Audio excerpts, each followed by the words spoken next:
नमस्कार दोस्तों, मैं लेकर आया हूँ आज आपके सामने अम्ल, क्षार व लवण की परिभाषाएं। सामान्यतः दोस्तों रीट, पटवार, राजस्थान पुलिस, दिल्ली पुलिस, विभिन्न प्रकार की प्रतियोगी परीक्षाएं जो होती है उनमें इस टॉपिक से एक प्रश्न निश्चित ही आता है और उसको हल करने में यह वीडियो आपकी मदद करेगा। तो दोस्तों इस चैनल को सब्सक्राइब कीजिए तथा बेल आइकन भी दबाइए ताकि आगे आने वाले वीडियो के नोटिफिकेशन आपको मिल सकें। तो देखिए दोस्तों, अम्ल, क्षार क्या हो। पहले हम बात करते हैं दोस्तों अम्ल की परिभाषा की। सामान्य शब्दों में हम अम्ल को क्या कहते हैं, क्या होता है अम्ल। देखिए, वे पदार्थ जो स्वाद में खट्टे होते हैं, उसे अम्ल कहते हैं। और अम्ल, ध्यान रखने वाली बात होती है दोस्तों, नीले लिटमस पेपर को लाल कर देते हैं। ये लीचेन नामक यानी पादप का बना होता है लिटमस पेपर, जिससे यानी जो नीले रंग का होता है उसको लाल अगर कर दें तो वो अम्ल होते हैं। ओर्नियस के अनुसार जल में घोलने पर अगर जो H पॉजिटिव आयन देते हैं तो उसे भी अम्ल कहते हैं। जी हाँ दोस्तों, सामान्य शब्दों में हम कह सकते हैं कि स्वाद में खट्टे होते हैं, नीले लिटमस पत्थर को लाल कर देते हैं और जल में घोलने पर H पॉजिटिव आयन देते हैं, उन्हें अम्ल कहते हैं। जैसे दोस्तों अम्लों के उदाहरण कौन कौन से उदाहरण हैं। HCl का नाम है हाइड्रोक्लोरिक अम्ल, H2SO4 का नाम है सल्फ्यूरिक अम्ल, HNO3 का नाम है नाइट्रिक अम्ल। जी हाँ दोस्तों, अब हम बात करते हैं क्षार की। इसके विपरीत, अम्ल के विपरीत होता है क्षार। तो देखते हैं परिभाषा कि वे पदार्थ जो स्वाद में कड़वे होते हैं, लाल लिटमस पेपर को नीला कर देते हैं और जल में घोलने पर H पॉजिटिव की जगह OH नेगेटिव आयन देते हैं, तो क्षार कहलाते हैं। जैसे दोस्तों क्षार स्वाद में कड़वे होते हैं, यानी सामान्य भाषा में अम्ल और क्षार के उदाहरण की बात करें हम, तो हमने दही खाया है। दही जो होता है वो खट्टा पदार्थ होता है, इसीलिए हम कह सकते हैं कि दही में अम्ल पाया जाता है। और नीम आपने देखा होगा कभी, उसका भी रस आपने ग्रहण किया होगा तो देखे होंगे आपने कि वे कितने कड़वे होते हैं। तो नीम है, करेला है, ये कड़वे पदार्थ जो होते हैं वो क्षार कहलाते हैं। और लिटमस पत्थर की बात करें या पेपर की बात करें तो वो विपरीत होते हैं। अगर अम्ल नीले को लाल करता है तो क्षार लाल को नीला कर देगा। ओर्नियस के अनुसार जल में घोलने पर अगर OH नेगेटिव आयन प्राप्त हो रहे हैं या आयन अपघटित हो रहे हैं या अधिक मात्रा में प्राप्त हो रहे हैं तो हम कह सकते हैं कि वो क्षार है। सामान्य देखिए दोस्तों उदाहरण, सोडियम हाइड्रोक्साइड, पोटेशियम हाइड्रोक्साइड, ये क्षार के उदाहरण हैं। तो दोस्तों ये तो अम्ल और क्षार की परिभाषा थी। अब अम्ल और क्षार प्रबल और दुर्बल होते हैं, तो हम बात करते हैं कि प्रबल कौन सा है, दुर्बल कौन सा है, प्रबल कैसे होते हैं, दुर्बल कैसे होते हैं। पहले हम बात करते हैं प्रबल अम्ल की। तो वे अम्ल जिनको जल में घोलने पर पूर्ण रूप से आयनित हो जाते हैं, यानी जो अम्ल जल में घोला जाए और वो पूर्ण रूप से आयनित हो जाए और अधिक मात्रा में H पॉजिटिव आयन दें, तो उसे प्रबल अम्ल कहते हैं हम।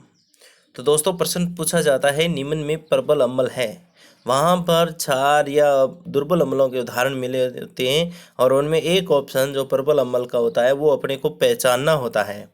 तो यहाँ पर अपने को देखने हैं कि कौन कौन से प्रबल अम्ल होते हैं। तो याद रखना दोस्तों, HCl हाइड्रोक्लोरिक अम्ल, H2SO4 सल्फ्यूरिक अम्ल, HNO3 नाइट्रिक अम्ल, ये प्रबल अम्ल होते हैं।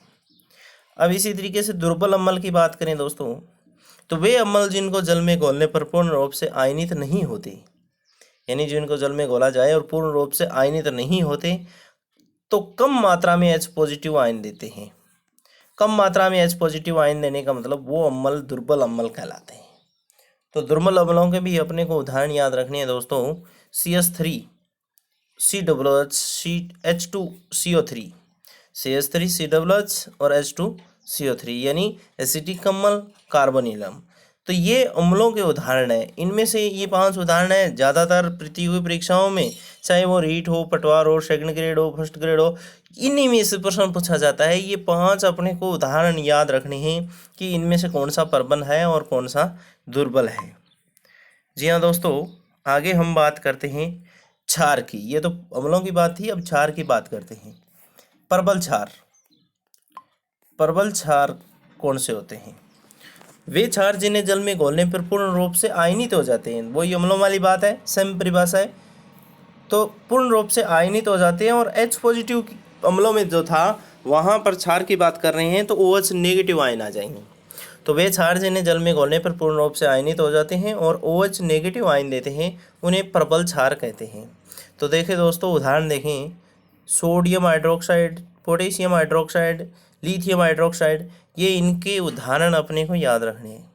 इसी तरीके से इसके विपरीत दुर्बल क्षार, वे क्षार जिनको जल में घोलने पर पूर्ण रूप से आयनित नहीं होते, दुर्बल क्षार कहलाते हैं।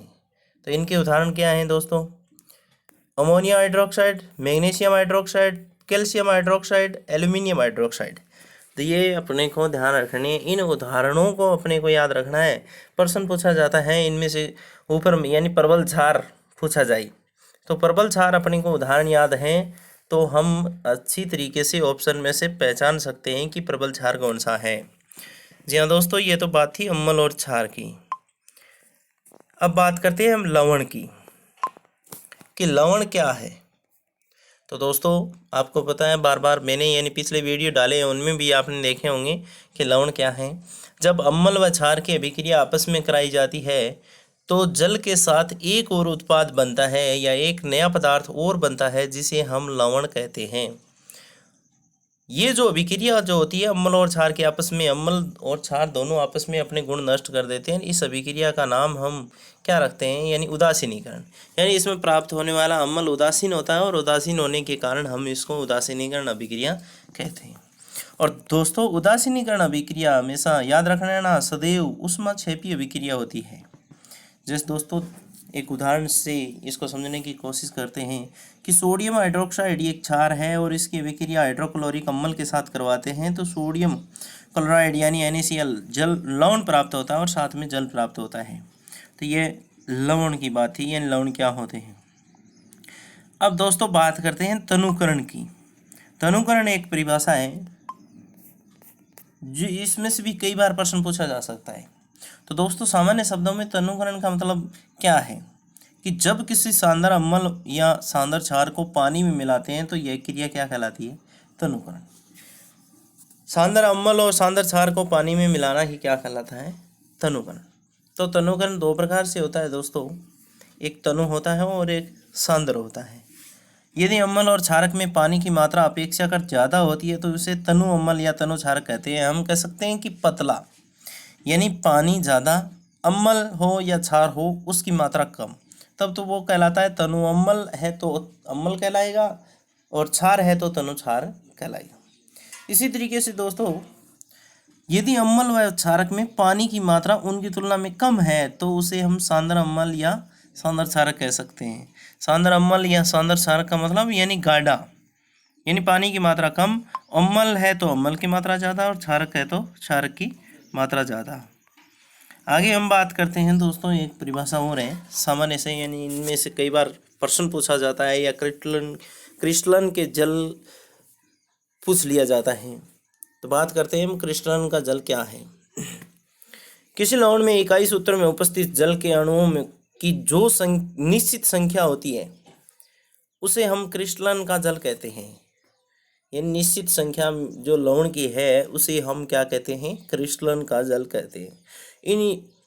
इन यौगिकों में क्रिस्टलन का जल उपस्थित होता है, यानी जो भी यौगिक होते हैं उनमें क्रिस्टलन का जल उपस्थित होता है, उन यौगिकों को क्रिस्टलीय जल युक्त यौगिक कहते हैं। जैसे दोस्तों, उदाहरण से समझने की कोशिश करते हैं, कॉपर सल्फेट। अब यहाँ पर देखो, कॉपर सल्फेट का उदाहरण अपने को याद रखना है, ये कई बार प्रश्न पूछा जा सकता है। कॉपर सल्फेट में ऐसा पूछा जा सकता है कि इसमें क्रिस्टलन का जल कितना है, या प्रश्न पूछा जा सकता है इसका रासायनिक नाम भी पूछा जा सकता है। तो यहाँ पर 5 जो आया है, सीधा अगर H2O होता तो कोई निश्चित नहीं होती थी मात्रा, लेकिन 5 जो आया है इसका मतलब वो निश्चित मात्रा है। अर्थात दोस्तों निश्चित मात्रा होने के कारण हम इसको क्रिस्टलन का जल कहते हैं। इसी तरीके से दोस्तों आगे बात करते हैं हम कैल्शियम सल्फेट डॉट 2H2O की।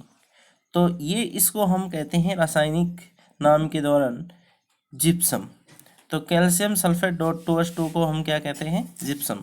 और जिप्सम जो होता है उसके अंदर क्रिस्टलन का जल कितना पाया जाता है? तो 2H2O पाया जाता है।